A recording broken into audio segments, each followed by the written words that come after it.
All right, so you guys wanted to understand what happened outside that nightclub in Queens the other Yeah. night. Amazura. Amazura, yeah. And it's, obviously just a horrible story. Absolutely. Um, but we're going to unpack it here, look at all the facts and really try to figure out what we know. Yeah. Um, so we're looking at an article here from Eyewitness News, Okay. dated January 2nd, 2025. Right. So pretty recent. Mm-hmm. So yeah, January 2nd, 2025, about 11:30 p.m. Okay. This is at the Amazura Nightclub in Queens. Right. And right away, one of the things that jumps out at me is that this is a birthday Yeah. celebration. The birthday A memorial. birthday memorial Yeah. for a 16-year-old Right. Terrian Mungo Right. who was fatally shot back in October. Correct. So, I mean, right away, Yeah. it's kind of like, oh my gosh. It's just layers and layers An of event to it. honor a victim of gun violence. And then this happened. then this happened. Just So wow. it just, yeah, it's really sad and Absolutely. and definitely makes you think, Yeah. Are we looking at well, what's going on here? possible retaliation? What are the Yeah. dynamics here? Yeah. Um, Is this some kind of retaliation thing? What do you think? it's certainly a strong possibility. I mean, retaliation, unfortunately, is a very common Yeah. pattern in gang violence. So, Yeah.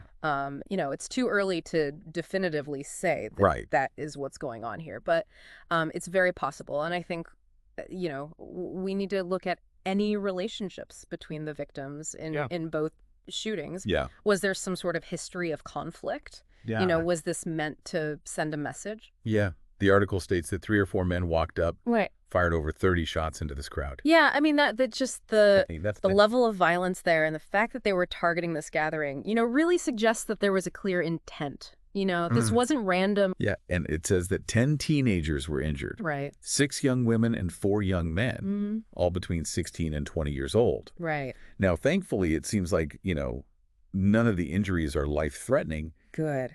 But, I mean, can you even imagine being there Oh my God. and Yeah. experiencing something like that? I mean, just the trauma. The trauma is unbelievable. I mean, just witnessing any violence and especially Right. gun violence Yeah. can lead to, PTSD, Yeah. anxiety. You're just going to be Oh, yeah. living in fear, Yeah. and these kids are going to have a long road to recovery. I was going to say, yeah. And it really is going to depend on the support that they get right now. That's going to affect how they cope with this and how they process this experience. So the police are looking for a very specific vehicle, a gray Infiniti Q50, Okay. red interior, and New Jersey plates, last seen on the Van Wyck Expressway. Okay. So, that's interesting why I focus so much on the car. I think because eyewitness accounts, especially in these really stressful situations like a shooting, Oh, yeah, of course. they can be unreliable. People can misremember details, and that's just chaos in the moment. So Yeah. physical evidence, like that getaway car, Mm-hmm. gives them something concrete. Right. You can trace that car back to an owner, Yeah. potentially leading to a suspect, or at least some other clues, Right. So the article also mentions that we have statements from authorities, NYPD Chief Philip Rivera, Yeah. saying, zero tolerance for this violence. Of course, yeah.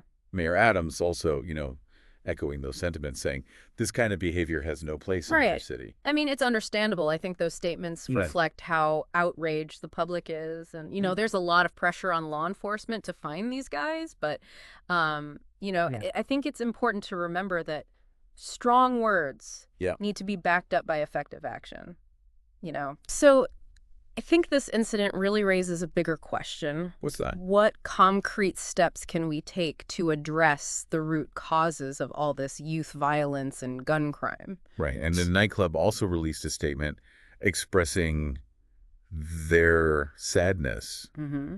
offering their full cooperation with the investigation. Right. And that's going to be very important because Yeah. their cooperation can be incredibly helpful, Yeah, providing security footage, possibly identifying witnesses, of course. and just understanding the whole context of Okay. this gathering. Yeah. So, I mean, this shooting, it happened at a memorial Chilling. for a teenager Yeah. who was also a victim of gun violence. Right.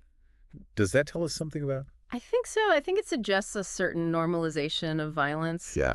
a sense of despair, Mm. hopelessness, that can lead these young people to Yeah. believe that this is the only way to resolve conflict or express grief.